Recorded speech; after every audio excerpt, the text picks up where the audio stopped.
Lee Fang is with us, investigative reporting fellow with The Nation, co-founder of the Republic Report, author of The Machine, a field guide to the resurgent right. You can read his most recent article over at thenation.com. Lee, welcome back. Hey, Tom. Nice to be with you. It's always great to have you with us.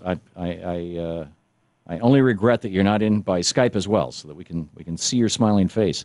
Tell me, what's the essence? What, Patrick Kennedy is out there running around saying, pot, evil, don't decriminalize.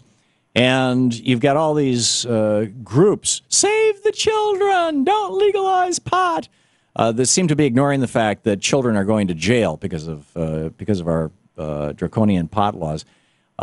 Yesterday, we had a caller who seemed quite well informed about the Nixon years, who said that one of the things that has been discovered in the most recent document dump over in the Nixon libraries just over the last few months is that Nixon pushed through his war on drugs in large part as a way of taking out anti-war and SDS protesters because their drug of choice was pot.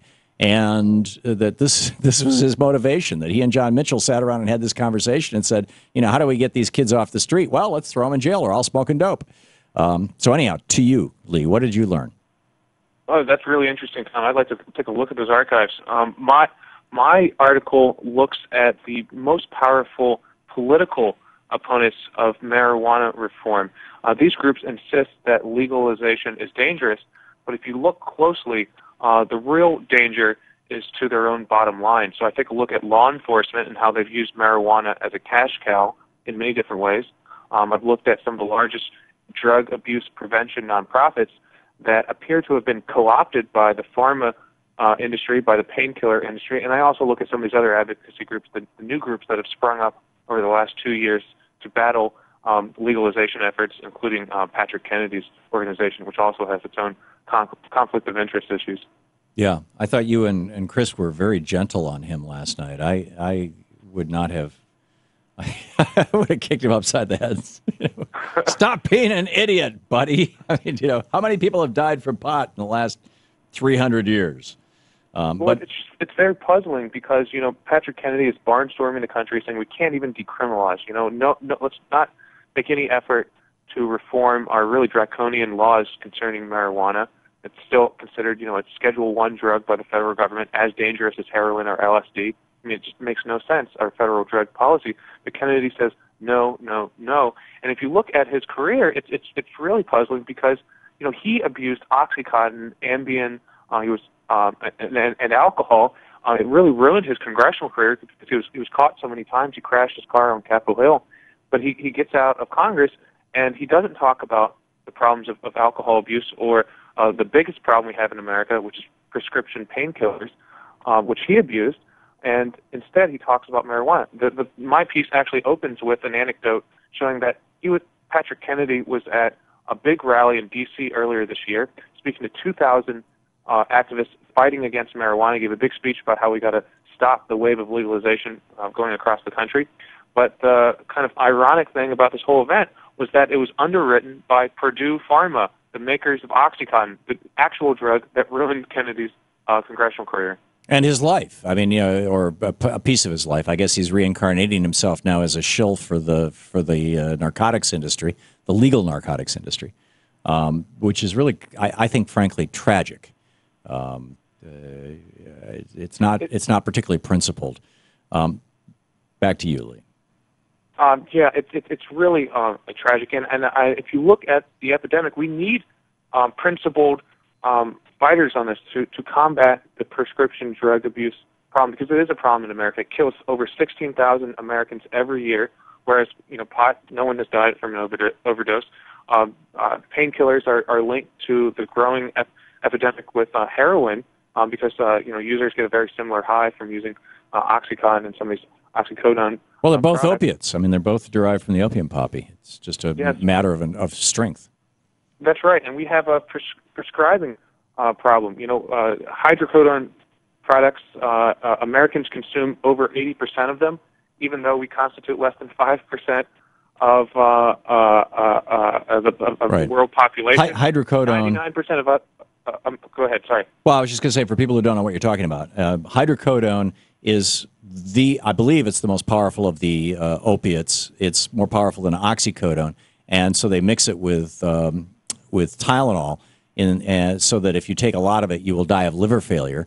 So that's supposed to keep people from taking it, which they don't. Instead, we have an epidemic of liver failure across the United States from people taking too much Tylenol or acetaminophen. Should use the generic name. And now actually they just rolled out a new drug that's supposed to be more powerful than hydrocodone. And the next step up from hydrocodone traditionally had been heroin, or what's the drug that Hitler's scientists invented that he was addicted to, that they give to heroin addicts? I forget the name of it. I don't know, but this new painkiller Zohydro that you're referring to, it's a fascinating case study in how these large drug abuse nonprofits are operating in the last year, because this is another dangerous prescription drug that, if it's going to be released, it needs to be very well regulated. Yeah. And if you look at these big drug abuse nonprofits that are being secretly or not so secretly funded by the painkiller lobby, they're not doing anything to fight the introduction of new painkillers or to regulate them. They're obsessed with marijuana. They're running television advertisements. They're lobbying Capitol Hill. They're sending their activists to state legislatures across the country. They're sending sample op-eds. They're giving kits to activists on how to fight marijuana in their local community, to go on the internet, to hold town halls. They're investing all of their energy and resources into fighting marijuana while ignoring the introduction of new painkillers. Well, I think this is because marijuana contains cannabinoid. By the way, the drug I was trying to think of is methadone. Methadone is actually, in the experience of many heroin addicts, who I have known over the years, and people who get off heroin, they get on methadone, they never get off the methadone. It's very, very addictive, and I think it's a dumb way to deal with heroin abuse. England has been through that, but that's a whole nother topic. I know where I was going with this. There is a compound in marijuana, and there are some in Washington State now. You're going to be, your pot is going to be labeled as to whether it got this particular cannabinoid, that particular cannabinoid, or the psychoactive ingredients. There's one that reduces seizures and is a more effective painkiller for many people than these narcotics. Well, that's the kind of other side of this. We're looking at how these drug abuse nonprofits are co-opted, but we also have to take a look at the marketplace. These companies make billions of dollars, and it's plausible that they're funding these groups because they don't want another option out there for people to take that is far less addictive, cheaper, and can provide a good solution for pain relief. Right, and it's less likely to kill you. Yes, there's that too. Small side effect, but like you said, 16,000 Americans a year. I mean, that's nuts. Yeah, and it's only a growing epidemic. In parts of the country, it's worse than others. Yeah, was it you who wrote that 1 in 10 people in Kentucky is addicted to opiates?